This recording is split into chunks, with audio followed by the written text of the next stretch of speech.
ये 9th class के first chapter का नाम है। तो आपने नोटबुक कैसे बनानी है ये तरीका मैं थोड़ा सा आपको बता रही हूँ। सबसे पहले टॉप ऑफ द पेज आप लिखेंगे डे, डेट। आपने हमेशा ये ऊपर इस साइड पे लिखना है जैसे मैंने लिखा हुआ है। उसके बाद आप लिखेंगे चैप्टर, चैप्टर का नाम। अब जो सीखने वाली बात है, आप 9th स्टैंडर्ड में पहुंच गए हैं, फिर 10th, फिर +1, फिर +2। तो ऐसे ऐसे आपकी स्टेजेस बढ़ती जाएंगी, स्टैंडर्ड बढ़ता जाएगा, तो थोड़ा सा अपना स्टैंडर्ड को आप बढ़ाइए। अब बैक एक्सरसाइज के क्वेश्चन आंसर को रटे नहीं लगाने, अब कॉन्सेप्ट क्लियर करने हैं। तो कॉन्सेप्ट कैसे क्लियर होते हैं साइंस के और कैसे हमें नोट्स तैयार करने होते हैं, वो तरीका मैं आपको बता रही हूँ। सबसे पहले आपके चैप्टर में है क्या, हमारे आसपास के पदार्थ। तो पदार्थ है क्या चीज़, राइट। तो मैंने पदार्थ के बारे में लिखा हुआ है, आपको दिख रहा है क्लियरली। ऐसी वस्तु जिसका भार हो और स्थान घेरती हो। तो पदार्थ कणों से मिलकर बनता है, यस, पदार्थ कणों से ही मिलकर बना होता है। आपने देखा है चौक, चौक का लास्ट पार्टिकल तो कोई कण ही है उसमें। और पदार्थ के कणों के अभिलक्षण, पदार्थ के कणों में रिक्त स्थान होता है, खाली स्थान होता है। जो आप समझ सकते हैं कि जब आप नींबू रस बनाते हैं तो उसमें नींबू भी निचोड़ते हैं पानी में और चीनी भी डालते हैं, घोलकर वो चीनी कहाँ चली जाती है, जो चीनी के जो कण हैं वो जल में समावेशित हो जाते हैं। तो यहाँ से पता चलता है कि पदार्थ के कणों में रिक्त स्थान होता है। दूसरा पॉइंट है, पदार्थ के कण निरंतर गतिशील हैं। पदार्थ के कण निरंतर गतिशील होते हैं, उनमें गतिज ऊर्जा होती है।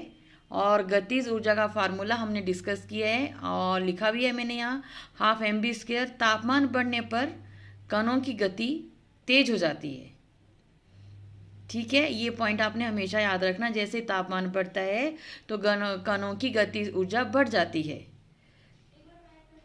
तो दो विभिन्न पदार्थों के कणों का मिलना विसरण कहलाता है। अब आपने देखा होगा, जैसे ही आप घर में अगरबत्ती जलाते हैं तो उसकी खुशबू कहाँ तक फैल जाती है, परफ्यूम लगाया होता है तो उसकी खुशबू आप आगे तक सूंघ सकते हैं। ऐसा क्यों होता है, क्योंकि पदार्थ के कणों में विसरण मतलब आपस में मिलने की प्रॉपर्टी होती है, इंटरमिक्सिंग की प्रॉपर्टी होती है, जिसको विसरण कहते हैं, डिफ्यूजन कहते हैं। और गर्म करने पर विसरण तेज हो जाता है। अब इसका सबसे बेस्ट एग्जांपल आप देखें, जब आप खाना बन रहा होता है घरों में तो गरम गरम खाने की खुशबू दूर तक आ जाती है। तो यहाँ से आपको पता चलता है कि गर्म करने पर विसरण जो है वो तेज हो जाता है। पदार्थ के कण एक दूसरे को आकर्षित करते हैं। तो इसको समझने के लिए सबसे बेटर जो एक्टिविटी है, आप एक लोहे का टुकड़ा लें और एक चौक, दोनों पे हथौड़ा एक ही फोर्स के साथ मारें, बराबर बल के साथ मारें, तो आप देखेंगे चौक टूट के अपने कणों में परिवर्तित हो जाता है, जबकि लोहा एज इट इज़ बना रहता है। तो यहाँ से हम निष्कर्ष निकालते हैं कि जो लोहे के कण हैं वो आकर्षित हैं, वो किसी फोर्स से जुड़े हुए हैं, किसी बल से वो जुड़े हुए हैं। चौक के भी जुड़े थे लेकिन कम फोर्स के साथ।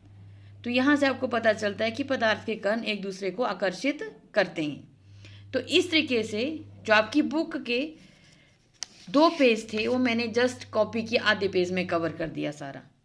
ये देखिए, आपने जब भी नोट्स बनाने बैठना है बुक सामने रखनी है, टू द पॉइंट चलना है। चैप्टर का नाम मैटर इन आवर सराउंडिंग, मैंने पदार्थ के बारे में लिखा, ये उसका पूरा इंट्रोडक्शन था।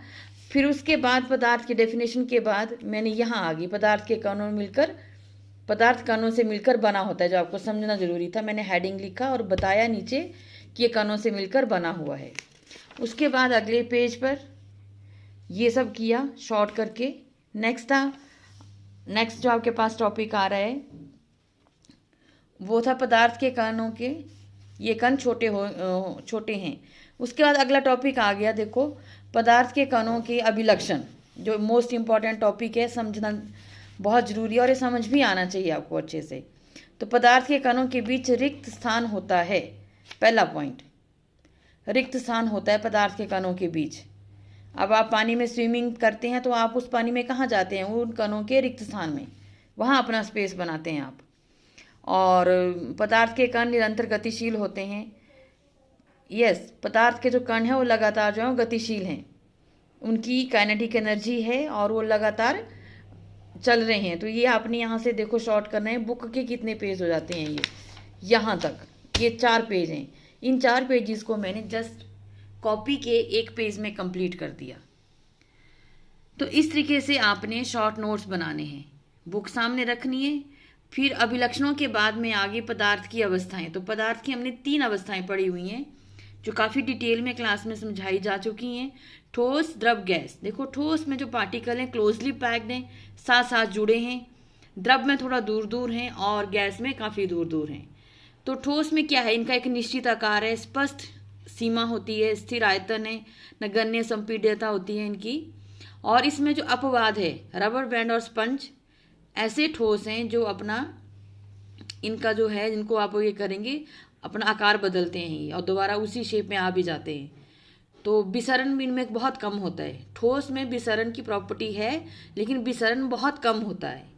विसरण मैंने आपको बताया इंटरमिक्सिंग की प्रॉपर्टी, तो इनमें बहुत कम है। ये रिजिड होते हैं। एक्सटर्नल फोर्स लगने पर ठोस अपना आकार नहीं बदलता, ये टूट भले ही जाएगा पर आकार नहीं बदलेगा। लेकिन 2 ऐसे ठोस हैं जो एक्सटर्नल फोर्स लगने पर अपना आकार बदल लेते हैं। उनका एग्जाम्पल मैंने लिखा हुआ है, रबर बैंड और स्पंज।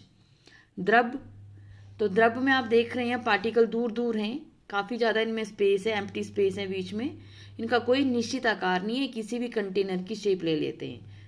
आयतन निश्चित होता है और इनमें बहाव की प्रॉपर्टी है, इसलिए ये तरल होते हैं। विसरण की दर अधिक है, कंप्रेसिबिलिटी भी अधिक है। उसके बाद आपका गैस का डिटेल है। गैस कोई निश्चित आकार नहीं, कोई सीमा नहीं और इनकी संपीड्यता भी अधिक है और विसरण की प्रॉपर्टी भी जो है वो काफ़ी ज़्यादा है। तो ये सब चीज़ें हैं आपके पास। आपको एक तरीका मैंने बता दिया कि कैसे आपने सम अप करना है। और कॉपी इतनी ही नीट एंड क्लीन होनी चाहिए, कोई खाली जगह नहीं छोड़नी है, कंटिन्यूटी होनी चाहिए, निरंतरता जिसको बोलते हैं। एक साथ सलीके से काम होना चाहिए।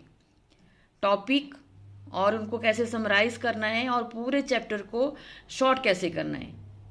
मैंने बैक एक्सरसाइज के क्वेश्चन को मैं ज़्यादा प्रेफर नहीं करती हूँ। कॉन्सेप्ट क्लियर होगा तो आंसर लिखे जा सकते हैं। तो ये मेरा इतना वीडियो आपको गाइड करने के लिए था। इंग्लिश की नोटबुक कैसे बनानी है वो मैं क्लास में आपको बता चुकी हूँ। ये हिंदी मीडियम वालों के लिए है कि वो इस तरीके से अपनी नोटबुक तैयार करें। और मैं ऐसी ही साफ और सुंदर तरीके से बनी हुई नोटबुक ही चेक करूँगी। बाकी जो आप आधा भी लिखेंगे, आधा अगले पेज पे, आधा आगे, ऐसे तरीके वाली मुझे बिल्कुल भी किसी भी बच्चे की नोटबुक को चेक नहीं करना है। तो ध्यान रखें।